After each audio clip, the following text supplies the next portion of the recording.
He's been self-employed for over 25 years. He owns a nice little clothing jewelry store. And of course, his tax returns couldn't help him qualify. We did analyze those first. And then I said, okay, let's look over your 12 months of business bank statement loans. So he sent those over, and by goodness, he has way more income in those bank statements than we would ever need.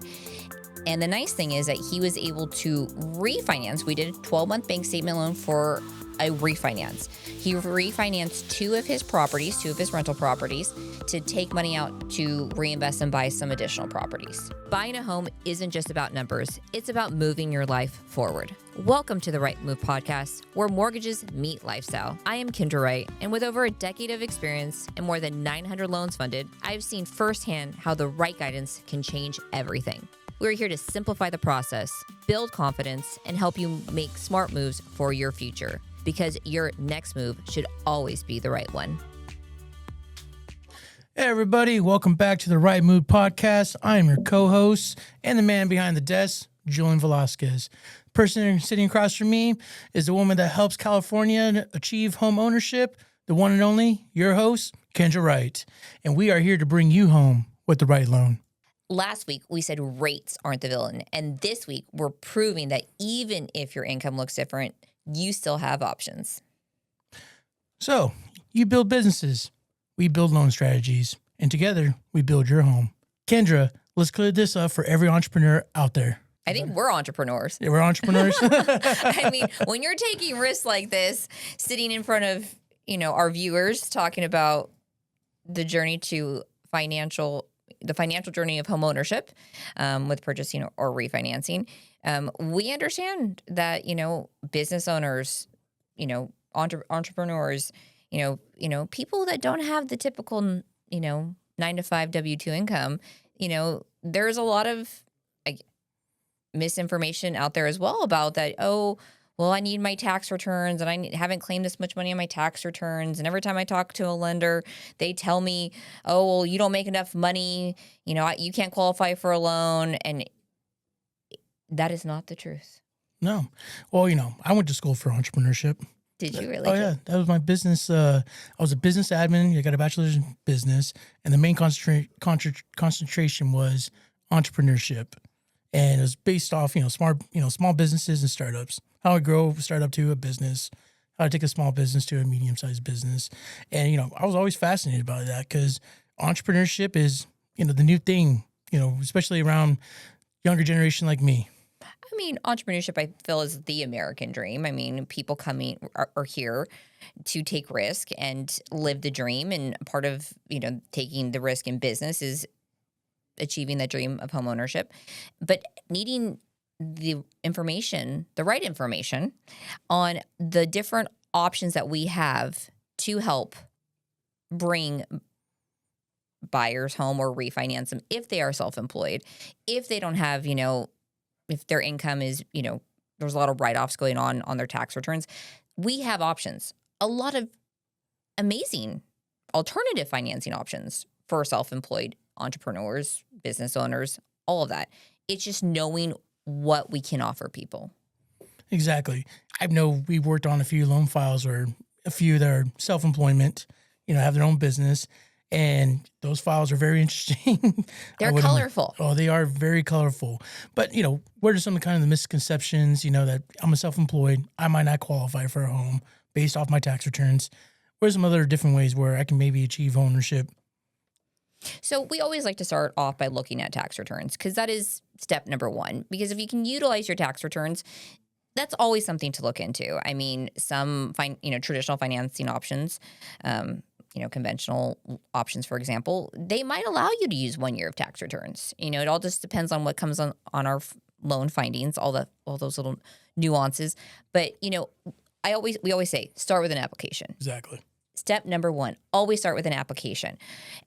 We have to see that first. Secondly, send your tax returns. Let's take a nice little glance because you might think you can't qualify with your tax returns, but you can, right?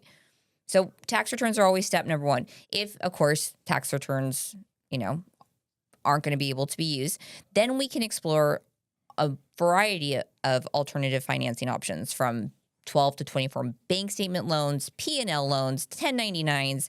I mean, you name it. We have many different flavors at the ice cream shop here.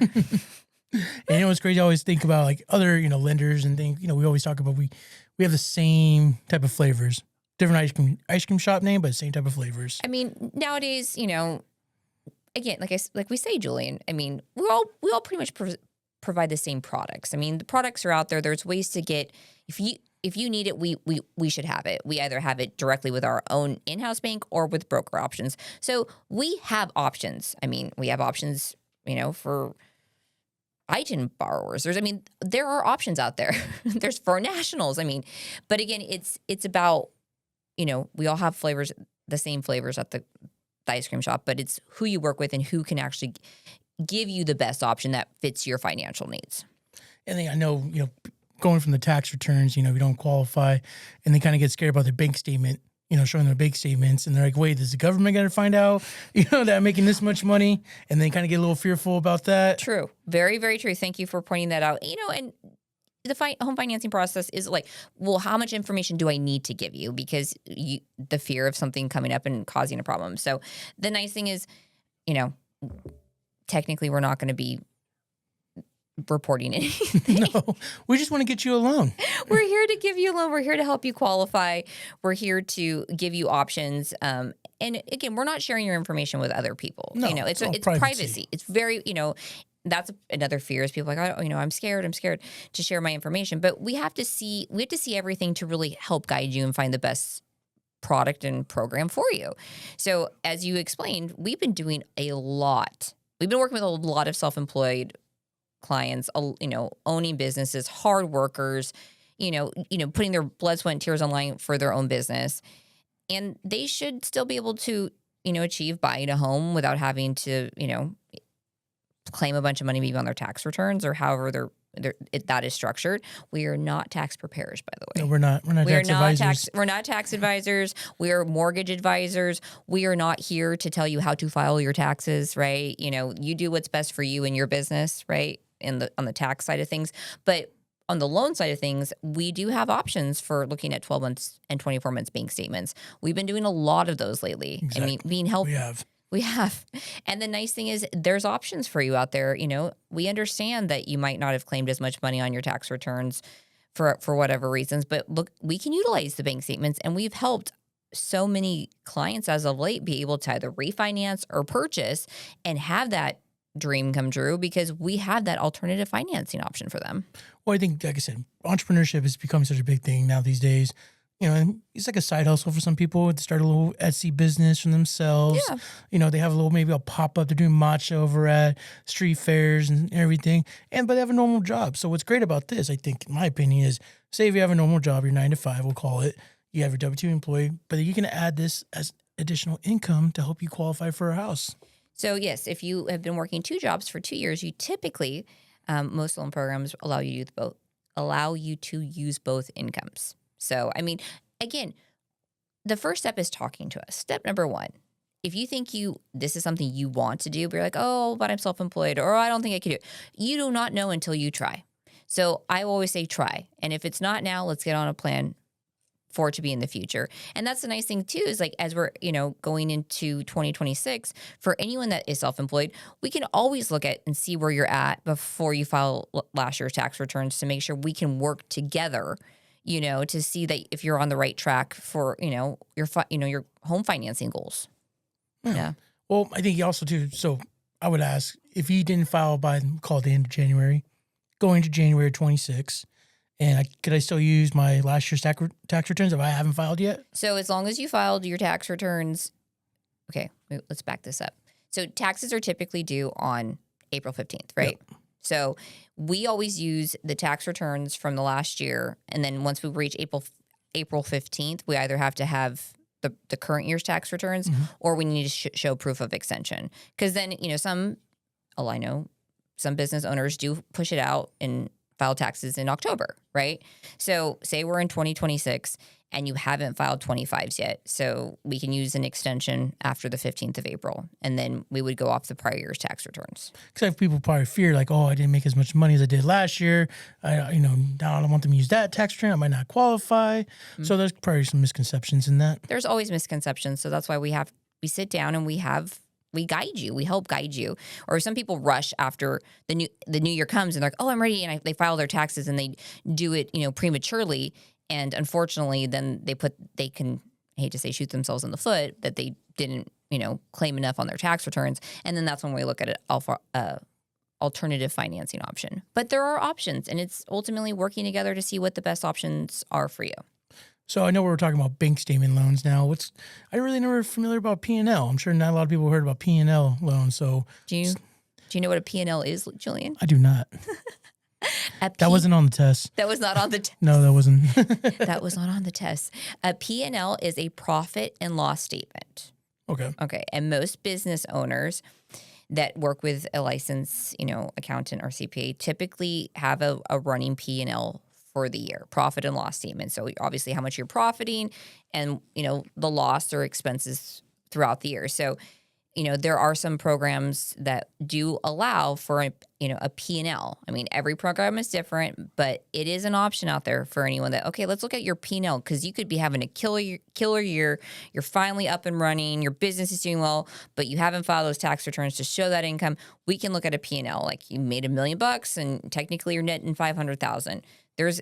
That's an example of utilizing income for a P&L.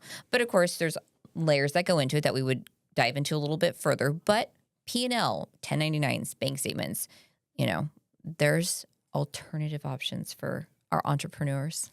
So let's talk about some other entrepreneur options, I guess to say, for loans. Conventional with conventional with add backs.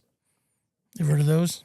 Actually, I've never heard of a conventional with an ad back. Okay. That's a new one. Okay. I mean, but there's new products and programs coming out all the time. That's why I'm in front of me with my notes. Okay. Hey, well, we got to look into that one now. We're going to look into that one and we'll see who offers. I was shocked. I was like, I'd never heard of conventional with ad backs. Okay. So I guess another one would be, what about non-QM options? So anything that is not, based off of conventional or FHA, like backed by Freddie or Fannie. Alternative financing options are typically non-qualified mortgages. So they don't, meet the guidelines of like a conventional loan, based off of the Fannie and Freddie guidelines. These are not, they're going to an investor who's saying, you know what, we like the credit score, we like the overall profile, we like, we see the income is there, they have reserves, we believe in this loan and we're going to fund this loan for you. So that's what a non-QM loan is. All right. Are you going to Google something, Julian? I'm Googling with the ad back on. Conventional with the ad back on. What are those? Conventional with that? Well, the joys of Chat GPT. So I guess a conventional with the ad back on could be something like a piggyback loan, for instance. Well, we have piggyback loans. You can buy with a first and a second. That's how I would call it, is a piggyback loan. So say if you don't have 20% down and you're looking to buy, say, $1.5 million, a $1.5 million property, most times you need 20% down to meet jumbo financing options. So you can do a 10% first and then a second to bridge the difference. And then you can meet those conforming loan limits. So, when I learned in the industry, it was called an 80-10-10. You bought the home with 10% of your own funds, 10% from a piggyback or second loan, and then you would have an 80% loan to value. So, but add backs is a new terminology that I have not heard myself. So we all learn something new every day here at the Wright Loan. Well, let's talk about some real life case studies. Some examples of folks that you worked with that are entrepreneurs, self-employment, how, maybe one scenario where it took a little bit of time to get them qualify, maybe one. And then it's about quality time. We give all of our clients the quality time, and we make sure to review and analyze to see what is the best option for them. We never like to hear the word no here. We're at the Wright Loan? No, I never took no as an option. So if it's not, we don't say no, we just might say not now. There we go. In the future. In the future. And that's what we're here to help guide you in the right direction. But going just, some stories in the last couple months, especially. Like I said, we've been working with a lot of entrepreneurs, self-employed. As of this month, we were able to help a very hardworking business owner. He's been self-employed for over 25 years. He owns a nice little clothing jewelry store. And of course, his tax returns couldn't help him qualify. We did analyze those first. And then I said, okay, let's look over your 12 months of business bank statement loans. So he sent those over, and by goodness, he has way more income in those bank statements than we would ever need. And the nice thing is that he was able to refinance. We did a 12-month bank statement loan for a refinance. He refinanced two of his rental properties, to take money out to reinvest and buy some additional properties. So it was a little bit, tricky. Lots of moving parts. I will full disclosure, making sure we have the bank statements, the 12 months of business bank statements, we had to confirm, he is self-employed with, his business license. His CPA had to confirm he's been, he's self-employed, he's 100% owner, all of these different things that come into play. But without the bank statement option, he would not have been able to qualify and pull the equity out of his properties to reinvest somewhere else. And that's why it matters to provide those business bank statements, because it's going to help you qualify for the loan and achieve what you're trying to do here. Yes. And the thing is, just like anything, you live and you learn. But I will say, after that experience of working with him, I'm now able to share that with other potential clients who might think that they can't do it. I'm like, yes, we can do it. We can help finance your next purchase or refinance with, 12-month bank statements. All right. And we can use personal and business bank statements, by the way, not just business. So there's different options out there. But of course, we just have to explore what's going to work and what's best for you. So what's another case study where you couldn't qualify someone because their self-employment? Was it because they didn't have a great credit score? They just didn't have enough money in the bank, taxes, all those different things they do come into play. So, it's always a nuance. Typically, if you're going to do a bank statement loan, you're going to need a larger down payment, right? Mm-hmm. So, you might not have 20% down. So you're going to need to figure out, well, we might need to wait till you file your tax returns and they have a little bit more income that's showing. But most bank statement loans typically require a 20% down for purchases. And a lot of business owners, in my experience, they have that money because, money's coming in and business is doing well. So 20% down, you typically need higher credit scores, but I've seen some as low as in the mid 600s. So don't think just because I have crappy credit, this won't work for me. Always just see what you can do. Well, the minimum for FHA is 580. Well, the minimum for FHA is 580. But, with FHA, you can't use bank statements because, again, FHA is not a non-QM loan. So you would need 2 years of bank statements for an FHA loan. So that's where people call or reach out. Oh, I'm a business owner. I don't file that much money on my tax returns, but I have money coming into my bank account and I want to do an FHA loan. Well, it has to be one or the other. Okay. Right. So you have to know, okay, I want an FHA loan. So we're going to need 2 years of your 2 years of your tax returns to see what your income is. If that's, the tax returns don't show the money again, then we're going to have to switch it to, okay, you need higher credit and you're going to need 20% down to do an alternative financing loan. Gotcha. Okay. Yeah. All right. Well, I guess another we can kind of go be talking about entrepreneurship was take it over to variable income, So I'm, an employee that's variable income where I'm not consistently on my hours and all. How do we, get qualified? How's that work? Well, variable income, which we've been working on this week, actually, was one of our projects, is, salary. If you're a salary employee, you make $125,000 a year. That is straightforward. You get a guarantee of $125,000, right? Variable, someone who works different hours, their overtime adjusts, they have bonuses, you work for the union, different things like that. We typically have to use an average. We have to vary it because you might not be working a full 40 hours every week. So that's sometimes a misconception for someone who's like, oh no, I make $67 an hour. I work on average 40 hours a week. But you're like, but technically you haven't because your year-to-date income isn't supporting that. So you have to explain to them well, have you taken time off? What's the big picture? Oh yeah, well, I took 2 months of unpaid time. Well, that plays into actually how much income you're making. because what's your, we have to vary it based off of actually how much you've been working. Well, also, you got to think about that for overtime too. When you're trying to Overtime. Are you allowed to include sick pay? Not sick pay. Not sick pay. Not vacation pay. You can qualify with vacation pay if it's a guarantee. So it all just depends. Again, it goes back to the loan program and what what we were talking lately was with the sheriff's department, and a lot of them get deferred comp, right? Oh, yeah. So they get deferred comp, which we can't use as income, but we can use as down payment. And then if they want to cash out their vacation pay, because some are able to cash out vacation pay, we can use that as also like for money for down payment. So I mean, there are so many different things that we can do, but we just have to ask the right questions. And you got to play with the numbers as well. Always play with the numbers, right, Julie? Oh yeah, hey, you can make it happen. I see you do magic sometimes. That's well, back when I was, first started, I said when we make things happen and no one could believe that we got it done, I said we called it loan magic. Because I mean, if there's a will, there's a way.